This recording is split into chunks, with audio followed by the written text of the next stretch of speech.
Je me suis investi dans ce domaine, particulièrement dans le fourrage, pour pouvoir attirer l'attention de nos plus hauts responsables. En tout cas, je suis arrivé à faire le maximum de ce que je peux. D'une part, pour pouvoir aider les gens à sécuriser les aliments bétail en période de soudure et amener aussi mes concitoyens à faire à peu près la même chose que moi. Parce que nous avons apparemment de la verdure de l'espace, mais je peux dire qu'aujourd'hui l'espace manque.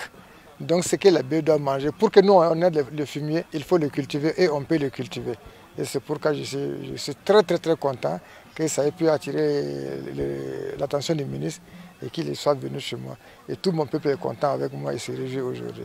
C'est au titre de la gestion des ressources pastorales que nous avons intervenu au sein de cette exploitation pour aider donc l'exploitant à mieux produire le fourrage en lui permettant donc d'avoir quelques équipements, de construire donc un fenil de stockage, de mieux entretenir ses champs, d'introduire de nouvelles espèces fourragères et ce qui lui a permis aujourd'hui d'exploiter environ 10 hectares en culture fourragère pure.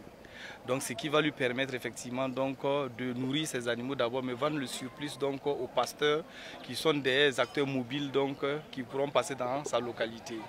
Nous pensons que le développement d'une telle activité permettra en fait de sédentariser un peu plus nos animaux qui rencontrent de plus en plus de difficultés en voulant donc aller dans les pays voisins à la recherche du pâturage. Ça nous permettra d'avoir quand même une manne à exploiter et aller vers l'autosuffisance alimentaire telle que prônée par l'offensive agro-silvopastorale et halieutique. C'est vraiment une exploitation que nous sommes venus voir pour un peu mettre au cœur en fait de ces actions-là, les actions allant dans le sens en fait du sous-secteur ressources animales et halieutiques. Vous avez vu on a pu voir un peu tout ce qui a comme accompagné allant dans le sens en fait de la production de la culture fourragère.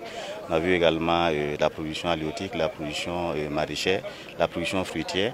Vraiment c'est un modèle global qui est normalement implémenté pour la mise en œuvre en fait de cette offensive-là.